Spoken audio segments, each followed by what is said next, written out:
Welcome to another episode of the Remarkable Leadership Podcast, where we are helping leaders like you grow personally and professionally to lead more effectively and make a bigger positive difference for your teams, organizations, and yes, even the world. And it is a very special episode, the fifth in a 5-part mini series, where if you've been joining us, you know I'm about to introduce the talented Jennifer Moss, who's a writer and speaker who specializes in transforming workplace culture. And since we're talking about changing culture in 20 minutes or less, she would be the right person to join me.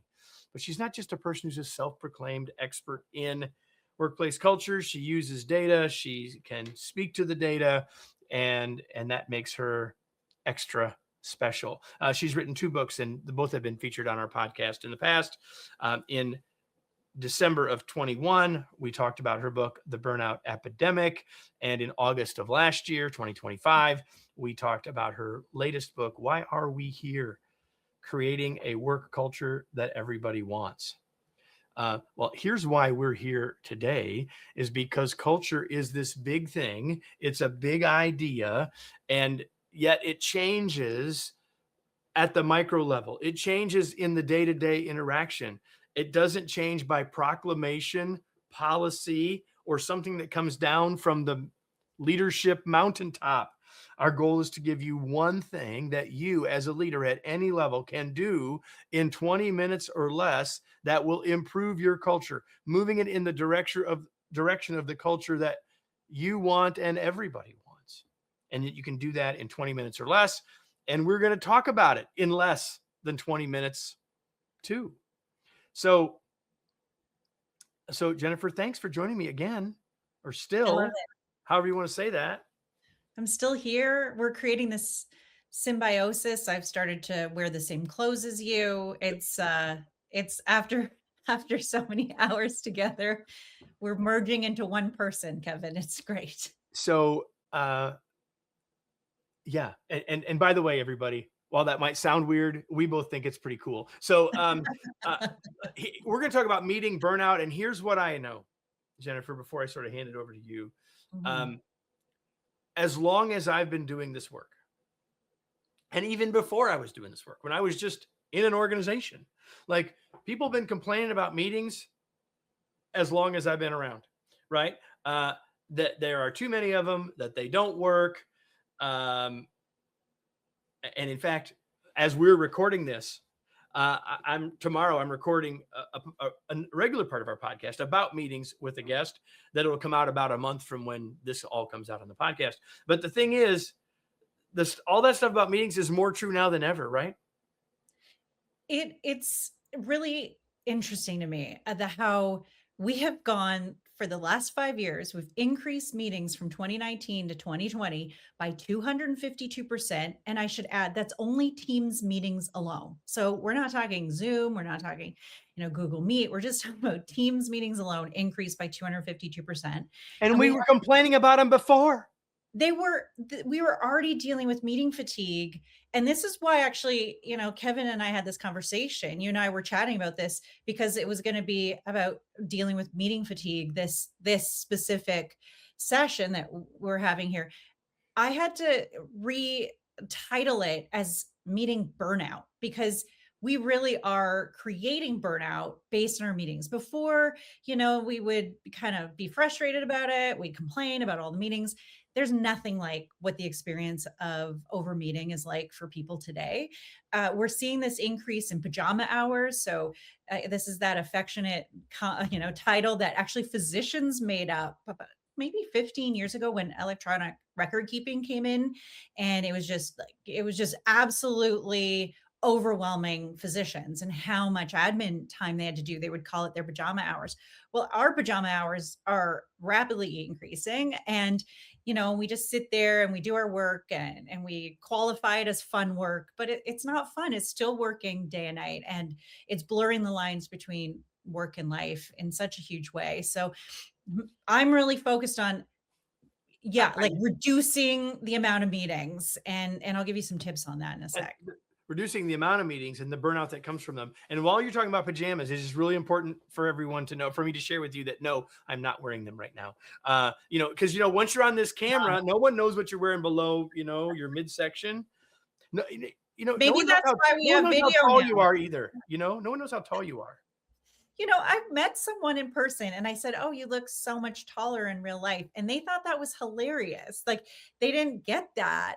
And I realized, oh, it's because he's a physiotherapist. And at the time we never, didn't have Zoom meetings, but I remember meeting him on video and telling him that. But yeah, you're right. There's just this is another important point that you're making, in our roundabout way, is that we don't have the same mirror neurons and exchange of mirror neurons as we get when we are face to face, which is, important because that is, when we have these nonverbal cues in our communication, we have the ability to empathize and to understand what people are saying. And when you look at the data, and when it comes to video conferencing, we only get about 4% of what we would get if we were actually in person of those shared, mirror neurons. So what Kevin talked about last week about when we're in the office, when it's hybrid, we should have as many of those meetings, try to push them together in a very specific time,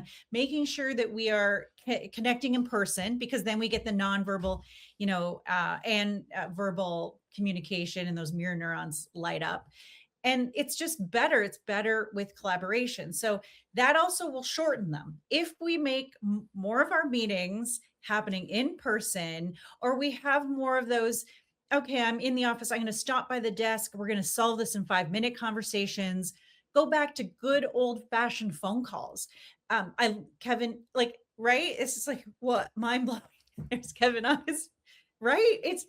This so is still a phone, everybody. It's not a mobile device. I mean, it is a mobile device, I right. suppose. It's a phone. We It's the can most use underestimated phones. technology tool we have. And we Did hold that on to the thing all day long. it's like a mind-blowing thing when I say use phones instead of getting on a video conferencing, platform. So Anita Williams Woolley, really incredible. I cite her. I think I've cited her in one of our other podcasts, but she was involved in the Google, Aristotle best reasons why people are most successful. A lot of that has to do with being your authentic self, part of belonging and community.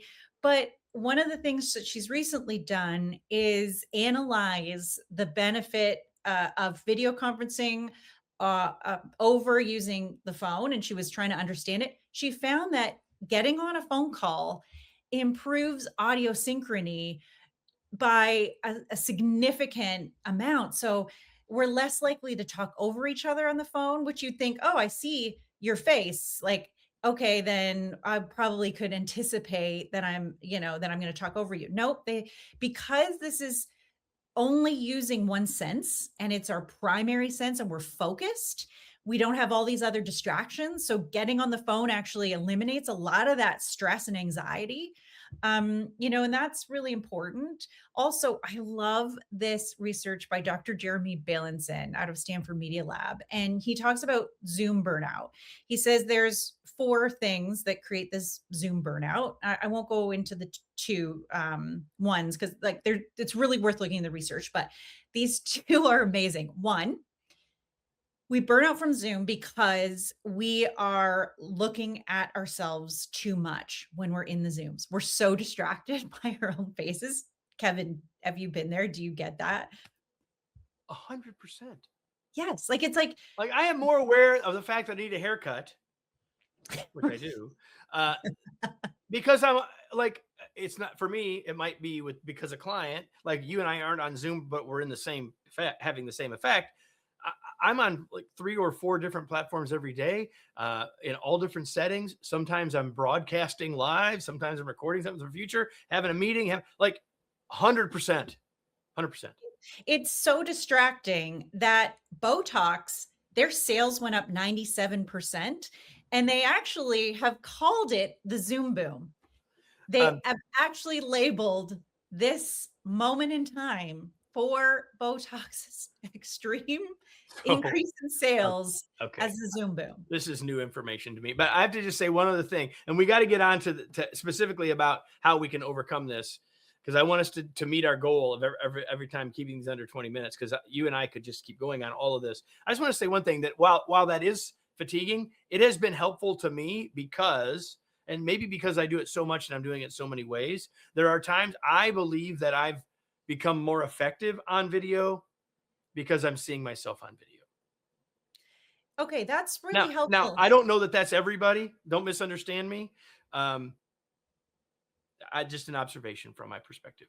For me, I feel, and it has been researched, and this is what Dr. Anita Williams Woolley does look at, that it's much more impactful on women than it is their male counterparts. Actually, the exhaustion level for women is around 17 times higher. So you have a really big impact. And this is leading into the tips that I'm providing, because a lot of it is, and especially as Dr. Balinson talks about too, is that we are not used to having these types of conversations and being on video conferencing so much that our brains are not prepared for it. And this is what's creating the burnout, the fatigue. And so, one of the things that is a major shift that we can do, 20 minutes or less, spend time looking at your calendar, spend time as a team analyzing your calendar, look across the week and choose several meetings that you could have over the phone versus in a video conference. Figure out which meetings you could do async. So you're on with maybe one person and it's recorded, and then you can share it with others to watch at their own time. Then they can fast forward through things that they don't really need to be involved in.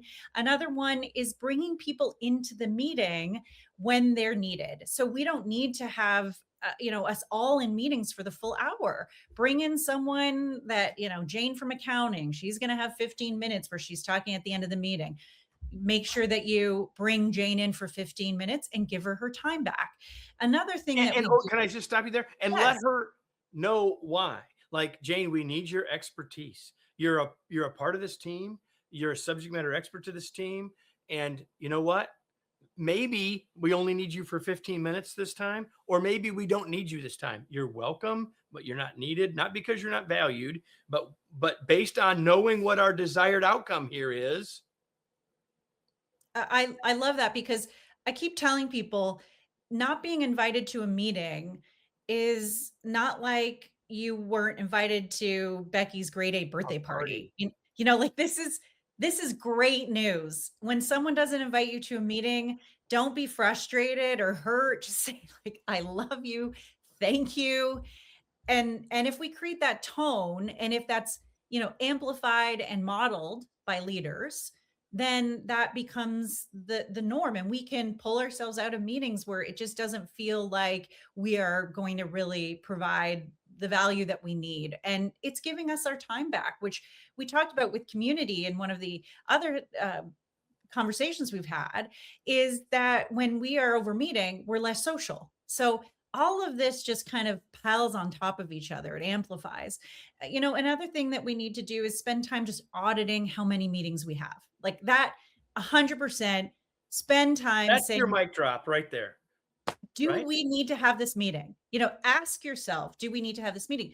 The way that we make accountability for meetings is if we say, okay, every person that hosts a meeting needs to take notes, needs to be responsible for disseminating the notes, needs to be a time counter. We should end every meeting at least 20% before the time's up. And that person is accountable for having next steps absolutely laid out. Kind of like, your 3 steps to having a better one-on-one. And the third one is, okay, let's make sure that we have accountability for the follow-up. So if Mhm. a person is choosing to have a meeting and they know they have all that responsibility, they're going to think long and hard before they set up a meeting if they know that there's this additional work to do. I think what's happened lately is they're just like, the time theft and stealing people's time right now has gone to a whole nother level in the last 5 years. And we just are setting up meetings because that's easy to do. We don't step by people's desks. We don't send a text. We don't try to make it, simple communication. And that is a reset, a habit reset that we need to make after this huge amount of burnout fatigue that we're seeing. Because it is a habit. Like every organizational culture, we obviously all have a culture. Our culture has a meeting part component of it. And if you're, by the way, if your organization hasn't had the 200% increase in them, then you should be happy right now. But none of that doesn't obviate you from doing all the stuff Jennifer just said. Like, we can still do that audit. It really starts with, what are we really trying to accomplish, which I call, what's the desired outcome? If you can't describe that, how can you meet? And if you can describe it, the question is a meeting what we need to do that? But what's happened is the culture has often just become, well, that means we have to meet, which is the thing you're ultimately saying. Rethink that question. And we would be very surprised at what happens to us when we overmeet, and what overmeeting actually looks like in a day. So I have so many people, and you probably experienced this too, Kevin, where you have people saying, I'm meeting like 7 hours a day, or I'm meeting 5 hours a day. I mean, that's commonplace. And when Slack did this really cool workforce index analysis, and they looked at what actually happens after just 2 hours of meetings a day, productivity starts to decline after just 2 hours of meetings a day. And we're seeing people meeting for hours and hours. So if you are a good leader in that you're a capitalist that wants to have growth and revenue and be, looking at productivity, that is a great way to increase productivity and growth, is just shaving off the amount of meetings that you have. 100%. I'll just say this, that we do a good bit of virtual learning events, right? And like a 2-hour, like earlier this week, I do a 2-hour session with clients. And if we're doing 2 hours, there's going to be a break in the middle. It's going to be like 5 to 7 minutes. And I have to tell people, I always do. I say, listen, we're going to take our 5-minute break or whatever. And I say, I want you to get up. I want you to stretch your legs. Mm-hmm. I want you to not just sit here and do your email, because we shouldn't sit for 2 hours without getting up. Get up and do something. You got 5 minutes. Use 3 of it to stand up, walk around, go to the bathroom. I don't know, do something. But the thing is, the point I'm making is, I have to tell people to do it. I have to make them feel like it's okay to do it, for them to actually do it. We have actually seen over the last 5 years, we're sitting 2 hours more every day. And that was already bad. We're sitting 10 hours a day, sometimes in the same place. Like, this is really dangerous for our health. And I think, what I want to just add before we wrap this up, Kevin, is another thing that I think has been really lost through the overmeeting is the benefit of learning virtually, because we are so tired of being in these, video conferencing all day long, that when we actually have an opportunity to do the continuing ed and the virtual learning, we're so burned out. But if we moved away from that being all day long, we'd find that there's more of, an investment and engagement in that virtual and continuing learning, which is really good for culture and mental health and well-being, and just all these good things when it comes to learning at work. Yep. So before we close out this mini series, I want to ask the question that I always ask in every episode, which is, now what? For you as a listener, now what? What action will you take now as a result of what you learned? Will you do a meeting audit? Will you ask yourself next time, do we really need to meet for this? Will we think about when, how often? And will you even consider the idea of meeting burnout? We hope that you'll do one or all of those things. Now, before I sign off from this mini series, first thing I want to do is, again, to thank you, Jennifer, for joining me in this experiment. I feel so grateful that we had this opportunity to just, riff on stuff. I think that's what we do best, and hopefully everyone loved it too. And we don't know what's going to happen here. Will this be a recurring mini series?